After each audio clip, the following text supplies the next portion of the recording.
Good morning, dear students. Myself, Dr. Mamta Goyal, Head of the Department Botany, SPC Government College Ajmer. हमें जो paper है उस paper में fungi को लेना है, बॉटनी का फर्स्ट पेपर, फर्स्ट ईयर का। तो फंजाई का एक लेक्चर मैं ऑलरेडी आपको शेयर कर चुकी हूँ। फंजाई क्या होती है, कवक, कवक किसे कहते हैं?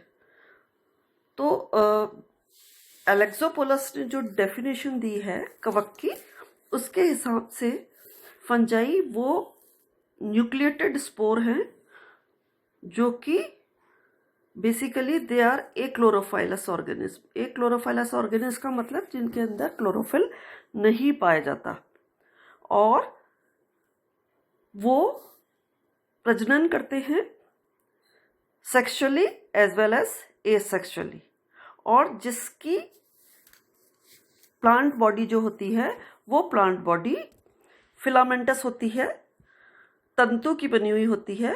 वो तंतु विभाजित हो सकता है, और जो उसका सोमैटिक स्ट्रक्चर होता है, वो सोमैटिक स्ट्रक्चर उसके सेल वॉल्स जो होती हैं वो सेल वॉल्स काइटिन की बनी हुई होती है, और ये काइटिन एक टाइप का सेल्यूलोज है।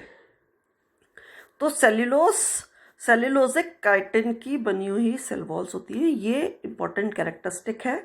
दूसरा इंपॉर्टेंट कैरेक्टरिस्टिक है कि ये न्यूक्लिएटेड होते हैं।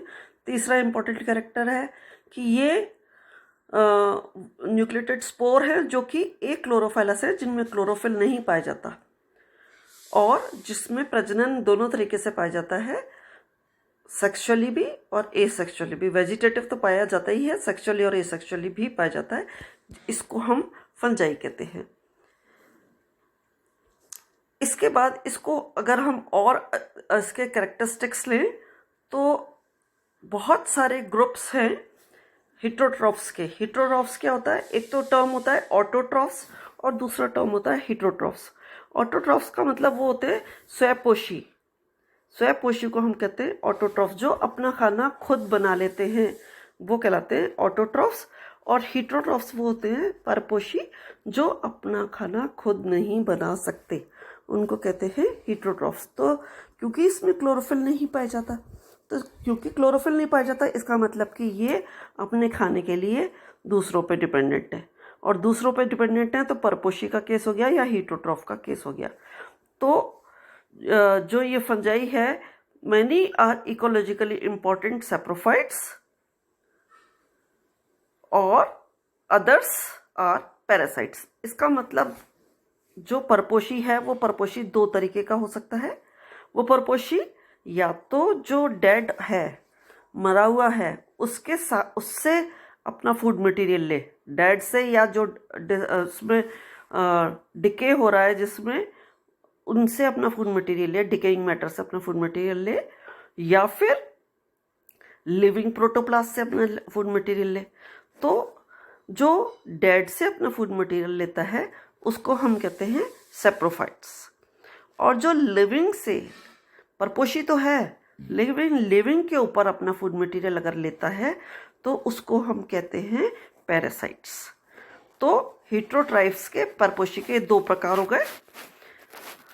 इसके अलावा जो इसके इंपॉर्टेंट कैरेक्टरिस्टिक्स हैं वो ये हैं कि मोस्ट आर मल्टी सेल्यूलर, लेकिन ज़्यादातर जो फंजाई होती है वो मल्टी सेल्यूलर होती है।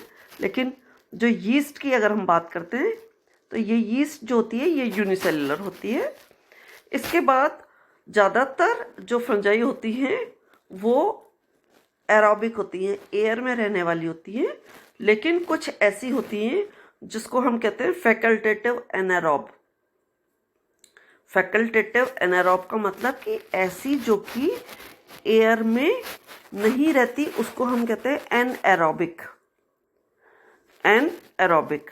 तो फैकल्टेटिव एनएरोब का मतलब होता है जो कि बेसिकली उनका नेचर एयर में रहने का है, लेकिन अगर एयर प्रॉपरली नहीं मिले तो वो एनएरोबिक कंडीशन में भी सरवाइव कर जाती है।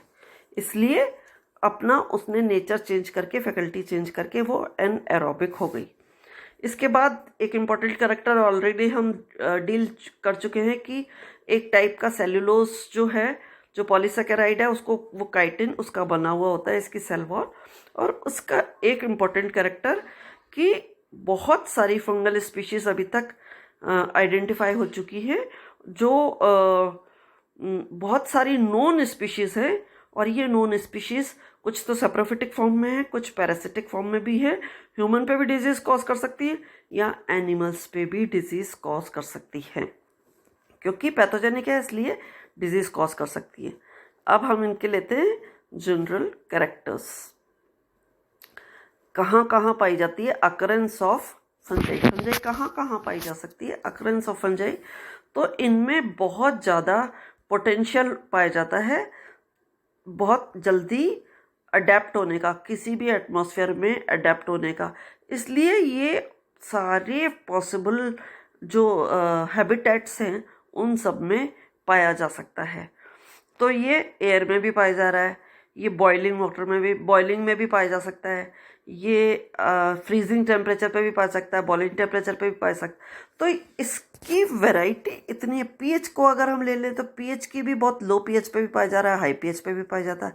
टेम्परेचर की रेंज ले रहे हैं उसमें भी बहुत पे पाया जा रहा है। तो इसमें अडेप्टेबिलिटी बहुत ज़्यादा है, इसलिए इसमें वैरायटी बहुत ज़्यादा पाई जा सकती है। जो प्रिमिटिव फंजाई है, सबसे पूरा ऐसे प्रिमिटिव, अगर हम उसको इवोल्यूशन वाइज देखें कि कौन प्रिमिटिव है कौन एडवांस है, तो जो सबसे लोअर फंजाई जिसको हम कहते हैं, वो अगर उसकी हम बात करें तो वो जलीय होती है, ज़्यादातर अपने हैबिटेट में वो जल में पाई जाएगी, जलीय होती है, उसको पानी ज़्यादा चाहिए।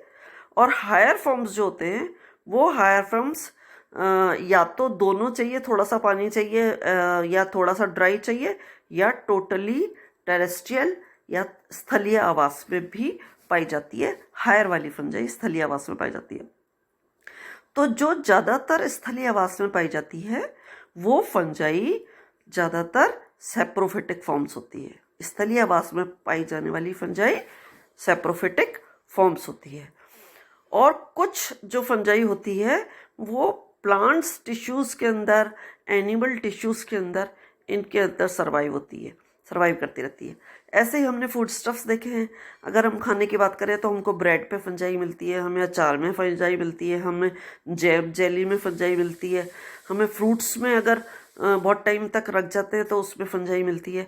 तो कॉमन जो होती है ये एयर में इतनी प्रेजेंट होती है। एक दो एग्जांपल्स में आप लोगों को बताना चाहूँगी, क्योंकि आप लोगों ने अचार बहुत अच्छे से देखा होगा। अचार को जब अचार कई बार पुराना हो जाता है तो उसकी साइड्स में, कंटेनर की साइड्स के ऊपर ब्लैक कलर नज़र आता है, वो सारे के सारे फंजाई के एक्सपोज होते हैं, वो सब फंजाई होती है। और उस फंजाई की ग्रोथ में जो साइड में आ गई है, उसके बाद वो अंदर भी उसमें अचार में आ जाती है और अचार का टेस्ट बिल्कुल ख़राब हो जाता है, उसको हमें फेंकना पड़ता है। ऐसे ही ब्रेड अगर है तो ब्रेड में हम कुछ इनिशियल फेज के अंदर ब्रेड को खा सकते हैं, लेकिन उसके बाद अगर वो ब्रेड रखी रह जाए और अगर ड्राई ना हो, गर्मियों में तो चलो सूख जाती है, लेकिन अगर सूखी नहीं है, उसके अंदर नमी है, वो किसी में बंद करके रखी हुई है, प्लास्टिक में रखी हुई है, जो उसका कवर आता है उसके अंदर रखी हुई है और वो पुरानी हो गई है, तो कई बार आप नोट करोगे, उसको खोलोगे तो उसके ऊपर आपको छोटे छोटे डॉट्स जैसे नज़र आते हैं। और वो डॉट्स कोई ब्लैक कलर का, कोई ऑरेंज कलर का, कोई ग्रीन कलर का, ये सब जो कलर के नज़र आ रहे हैं ये सारे के सारे फंजाई है। और जो कलर नज़र आ रहा है इसका मतलब कि वो फंजाई इतनी पुरानी हो चुकी है कि उसके अंदर स्पोर्स का फॉर्मेशन हो चुका है। स्पोर्स का फॉर्मेशन, एसेक्सुअल स्पोर्स का फॉर्मेशन हो चुका है। तो ये इतनी पुरानी हो गई कि एसेक्सुअल स्पोर्स बन गया और ये मल्टीप्लाई करने लग गई। इसका मतलब जब ये हाइफा फॉर्म में थी, जब ये तंतु वाले फॉर्म में थी, तब तो हमें ब्रेड के अंदर दिख ही नहीं रही थी, क्योंकि एक तंतु जो है, इसका एक तंतु जो होता है एक रुई का एक धागे के समान होता है। पूरी रुई के गुच्छे में से अगर हम एक धागा अलग कर लें तो ये उसके जैसा होता है तंतु। अगर उस धागे को अगर हम ब्रेड के अंदर चला जाए वो, तो हमें ब्रेड के अंदर वो धागा कहाँ दिखेगा। तो इस तरीके से जब वो धागा उसके अंदर गया, या ब्रेड स्पोर का जर्मिनेट होकर के उसने तंतु बनाया, और जर्मिनेट होकर के तंतु बना करके वो ब्रेड के अंदर घुस गया, तब हमें पता ही नहीं चल रहा, और वो उसके अंदर मल्टीप्लाई करता जा रहा है, फास्ट ग्रोइंग है, उसके अंदर खूब ब्रांचिंग रीब्रांचिंग हो गई। लेकिन जैसे ही उसमें रिप्रोडक्शन स्टार्ट होने लग गया ब्रेड के अंदर, तो उसकी ग्रोथ टूवर्ड्स एट राइट, जो ग्रोथ हो रही है उसकी, वो माइसीलियम के राइट एंगल्स पे होनी स्टार्ट हो जाती है। वो माइसीलियम के राइट एंगल्स पे जब होने लग जाएगी तो वो बाहर की तरफ तंतुओं का गुच्छा निकल करके आएगा, और उन गुच्छों के टिप्स जो होते हैं वो सेग्रीगेट हो जाते हैं। उन टिप्स पे छोटे छोटे राउंड ऑफ होकर के कलर फॉर्म कर लेते हैं, और वो thousands and thousands of spores are formed. और वो थाउजेंड्स ऑफ स्पोर्स हमें एक छोटे से ऑलपिन के हेड के जैसे हमें नज़र आ रहा है जब ब्रेड पे, तो वो है जब वो थाउजेंड्स उसके अंदर एसेक्सुअल स्पोर्स बन गए।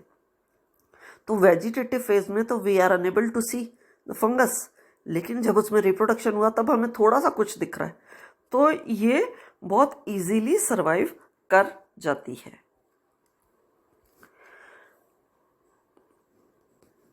इसके बाद इनकी और डिटेल अगर इसके कैरेक्टरिस्टिक्स लें तो ये यूकैरियोटिक होती है। इनके अंदर जो न्यूक्लियाई है वो यूकैरियोटिक न्यूक्लियाई होता है। इसका मतलब कि क्या कंटेन करता है, मेम्ब्रेन बाउंड ऑर्गेनेल्स। जो ऑर्गेनेल्स हैं उनके चारों तरफ, हर एक के अंदर चारों तरफ जो होती है, जितने ऑर्गेनेल्स होंगे उनके चारों तरफ मेम्ब्रेन होगी। वेल डेवलप्ड इसके अंदर न्यूक्लियाई होगा, माइटोकॉन्ड्रिया होगा, गोल्गी अपरेटस होगा, एंडोप्लाज्मिक रेटिकुलम होगा, लाइसोसोम्स होंगे, प्लस इसके अंदर माइटोसिस भी पाई जाएगी। तो ये सारे के सारे कैरेक्टरिस्टिक्स जो होते हैं ये फंजाई में पाए जाते हैं। यहाँ पे देख सकते हो आप, ये तंतुनुमा स्ट्रक्चर है। इस तंतुनुमा स्ट्रक्चर में सेल्स का फॉर्मेशन है। हर एक के अंदर न्यूक्लियाई दिखा रखी है, और हर सेल के स्ट्रक्चर के अंदर पूरा यूकैरियोटिक स्ट्रक्चर प्रेजेंट हो।